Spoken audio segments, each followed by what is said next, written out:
Boa noite, eu sou o Bernardo, e o meu outro colega é o David. Nós vamos apresentar o trabalho sobre o uso e o desuso de plantas alimentícias não convencionais. A gente vai falar um pouco sobre esse assunto, né? Que é de um artigo de 2018 e é um artigo bem interessante, assim, com bastante informações, bem úteis, que ocorreu ali no Ribeirão da Ilha, esse estudo. As plantas sempre fizeram parte da vida humana. Desde o começo dos tempos, né, o conhecimento humano ele foi se alinhando com o uso de plantas por necessidade alimentícia ou culturalmente, o que foi demonstrado culturalmente por gerações passadas. Algumas espécies elas são amplamente conhecidas e o uso delas é padronizado. Por exemplo, o alface, que é utilizado para alimentação desde os primórdios. Então, o que são plantas alimentícias? São aquelas que possuem um ou mais produtos capazes de auxiliar na produção de energia do corpo humano. E estima-se que existam cerca de 27 mil espécies de plantas com esse potencial ao redor do mundo. O artigo em questão ele propõe que existam duas vertentes que dividem as plantas alimentícias: as convencionais, quando o uso é de saber comum e amplamente divulgado, e as não convencionais, as que têm um método de processamento incomum, não são amplamente divulgadas, são difíceis de achar ou exóticas, só existem em alguma região. Sobre as dificuldades de uso dessas plantas não convencionais, a gente tem a erosão genética, a perda de diversidade genética, a perda do conhecimento associado, isso é, a geração passada saberia usar essa planta, esse conhecimento não foi passado para frente, então a geração atual não sabe que ela é alimentícia. E também a urbanização, que vai acabando com toda essa parte de plantio e tal, e só vai ficando o que realmente é convencional. Sobre a área de estudo. Nesse artigo que a gente vai descrever aqui, a área analisada para investigar os conhecimentos sobre as plantas alimentícias não convencionais foi o bairro Ribeirão da Ilha, localizado na cidade de Florianópolis. O que foi discutido e analisado nesse estudo? Foram analisados conhecimentos dos moradores a respeito das plantas não convencionais, e que tipo de plantas eles utilizavam, os métodos de processamento, motivos pelo qual deixaram ou reduziram de usar alguma dessas espécies não convencionais, né? E as implicações causadas pelo uso ou não das mesmas.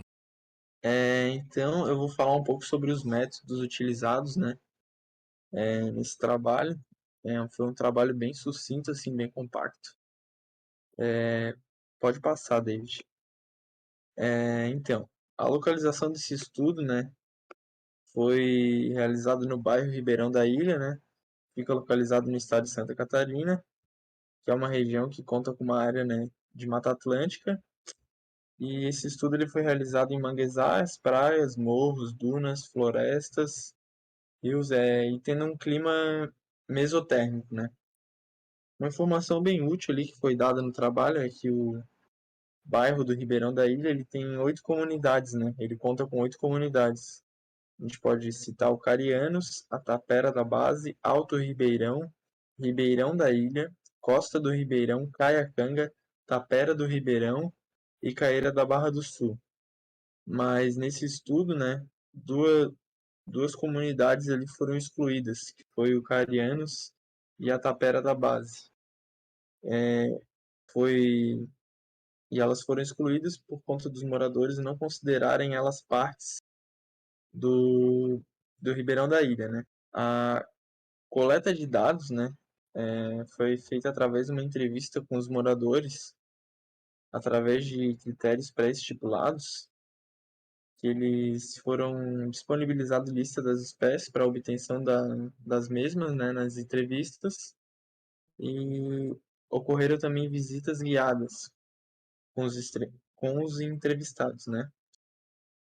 Também um fato assim que chamou bastante atenção foi na idade dos moradores, onde o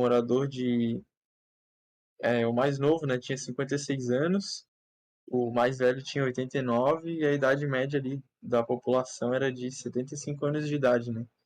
Isso é um fato bem importante. Também 9 entrevistados foram do sexo masculino e 17 do sexo feminino, né? Sendo que todos nasceram em Santa Catarina. E 3 não eram do Ribeirão, né? São fatos assim para contar do pessoal nativo que habita aquela área, né? Agora ali para a parte de análise de dados, foi utilizada a estatística descritiva, né, para analisar os dados das plantas não convencionais. E todas as espécies utilizadas na entrevista foram utilizadas para considerar o uso delas pelos moradores, né? Mas com exceção das espécies das listagens gratuitas, né? Como foi dito ali no artigo, né? E também foram classificadas as plantas como nativas ou exóticas para o Brasil de acordo com aquela lista de espécies de flora do Brasil, né? Porque algumas espécies exóticas são consideradas nativas, né, pelo Flora Brasil por conta de serem domésticas. Agora partindo aqui para a parte dos resultados, tem alguns fatos assim que chamaram bastante atenção nesse artigo. Atualmente, 14 dos entrevistados utilizam as plantas ainda, né? E 23 já cultivaram ela no passado, sendo que tem uma queda de 30%, né? É um número bem alarmante. Isso conta, tudo isso por conta de muitos fatores, né? Um deles são as leis ambientais, a falta de informação, o crescimento da religião, né? Da região. Outro fato também das espécies coletadas na floresta, né? 70% são nativas do Brasil e 27% não são consumíveis das espécies que foram coletadas naquela com os moradores, né? E dentro dos 21 entrevistados com a indução padronizada, que foi aquela que foi comentada antes, foram registrados 427 nomes populares. São bastante nomes populares para espécies iguais às vezes, né? Que dá um total de 63 espécies desses 427, sendo que 25 são famílias botânicas. Agora partindo para a parte de discussão, né? Separei aqui alguns fatores que eu e David separamos, né? Alguns fatores que chamou bastante a nossa atenção para esse trabalho ser feito, né? Porque a gente tem que considerar a escala de análise, né? E o grupo que foi analisado. Se a gente vê ali pelos dados, os moradores são bem mais velhos, né? Então isso afeta direto nesse contexto das espécies alimentícias, né? Não convencionais, porque muitas vezes eles não têm esse conhecimento, não conhecem e tem, como fala ali, a baixa variação nas práticas de preparação, né? Pararam, só fazem de um jeito, acabam não inovando, né? Então, os moradores do Ribeirão da Ilha também não têm acesso, não fazem uso das plantas não convencionais, foi um dado ali bem alarmante, né?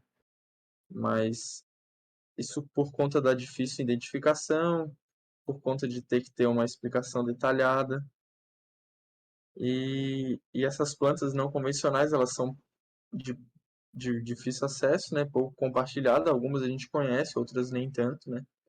Mas tem que ter uma identificação detalhada, uma explicação, né?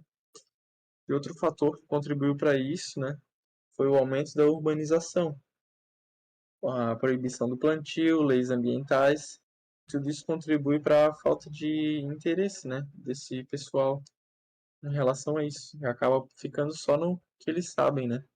Não buscam aprender mais sobre isso. Agora eu vou passar para o David aqui, ele vai falar um pouco da conclusão. Conclusão dos estudos realizados.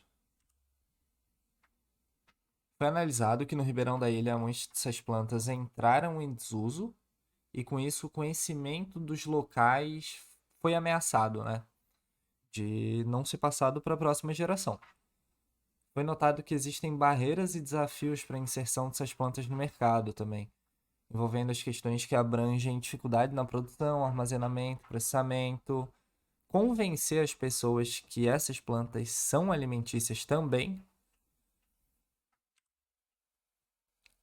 E o que a gente pode fazer para popularizar essas plantas não convencionais? Um investimento local, governantes investindo na economia local, para que os moradores consigam viver do plantio dessas plantas não convencionais.